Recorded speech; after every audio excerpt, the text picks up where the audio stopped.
Allison Estrin, casting director for Bupkis. This is a fictionalized version of Pete Davidson's life, and he has said that since it's about his life, he wanted to cast actors who everyone loves. So is that what he told you when you came on board? Yeah, I think it was a combination of a couple of different things, actually, that yes, it was actors that everybody loves, like Brad Garrett made complete and perfect sense to us when his name came up for that role.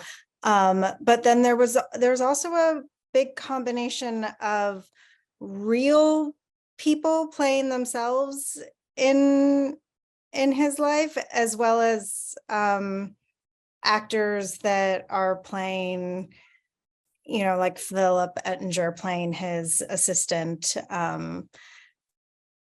who,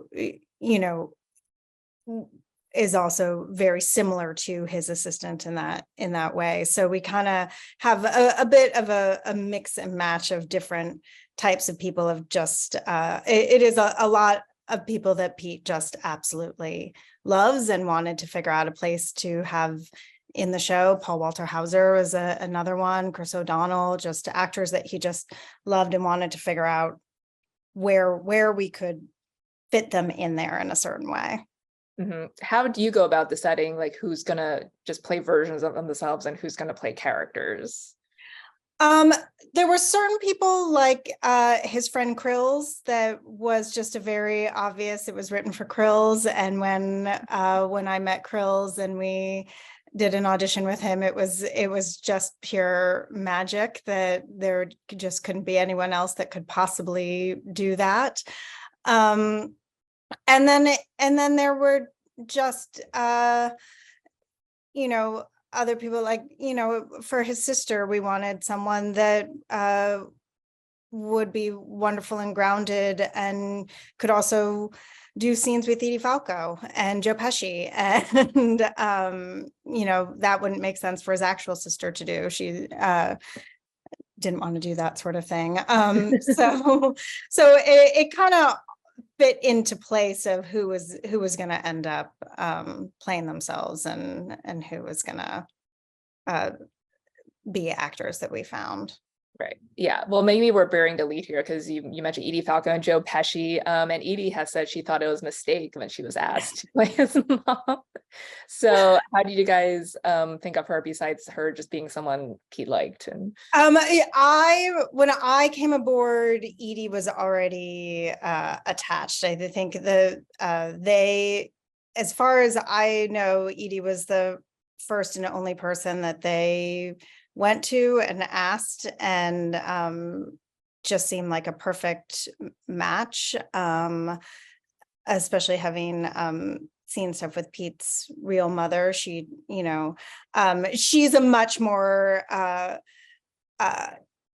bigger character than Pete's mom, but she has that kind of no nonsense, wonderful sensibility, and seemed to be exactly what Pete was looking for.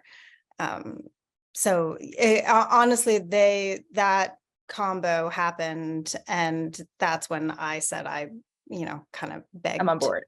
Is that enticing for you when you hear like, oh, these people are already attached?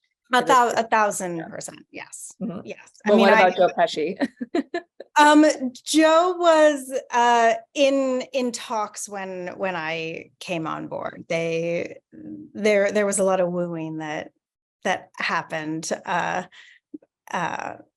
but they definitely wanted him, and at a certain point there just couldn't be anyone else. It was just so clear that he just was going to be perfect for it, and I think he was. Mm-hmm.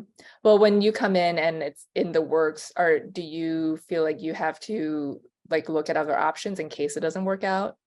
Yeah, a little bit, but at that point, when you already have Joe Pesci in your head, you're going to figure out everything you possibly can do to make that happen as well, because it just was such incredibly perfect casting, and truly just such a joy to to have him. I mean, every actor was just in complete awe and so excited to be working with him. So it really, really made the entire process even more exciting. Mhm. In one of the episodes is a flashback, and we see that he's married on the show to Jane Curtin. Jane Curtin is Edie's mom. So, and I was like, they make a great couple. So how did you go about casting Jane? You know, I had wanted to do some sort of old SNL throwback somewhere in there. That kind of was something when I came on board that I just said it just felt really important if there was just any place that we could do that with someone from the original cast. Like that just felt like a really special thing, and this episode, the flashback episode, seemed to be the perfect place to do that.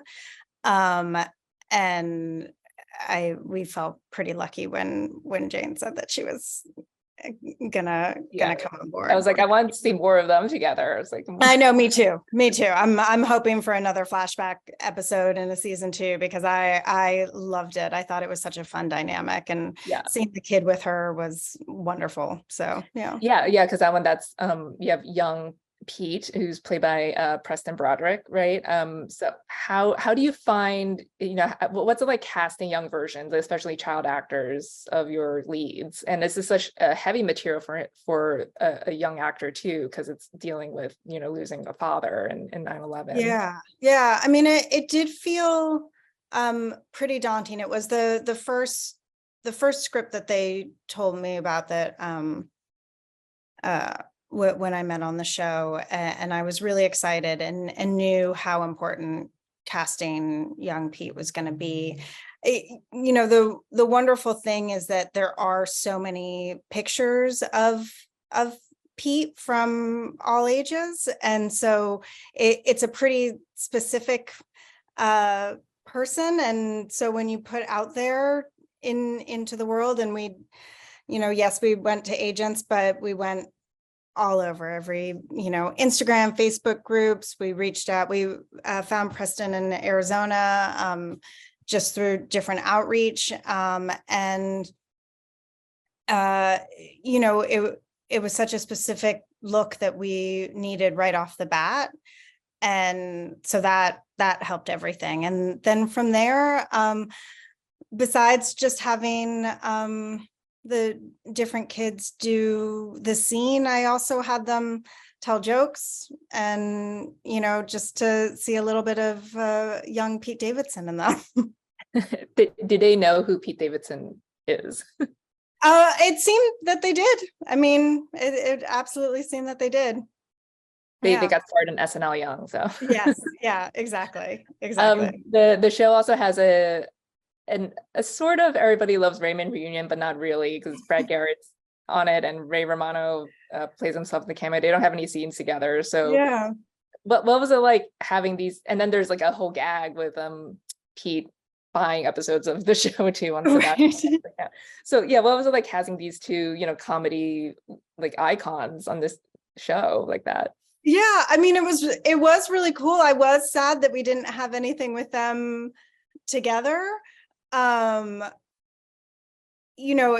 me, I'm such a TV fan and nerd, and so it was all really exciting to me that I think also just with both Brad and Ray just being stand-ups themselves, so the stand-up community really supports Pete, and they support each other, and they really just wanted to come and do it. And with Ray, we had him, it was supposed to be just one episode, and he had so much fun that he said to everyone on set, like, well, what if I came back, and kind of pitched another idea for him to come back. And then 2 more episodes he ended up in, and which was just incredibly fun to make happen.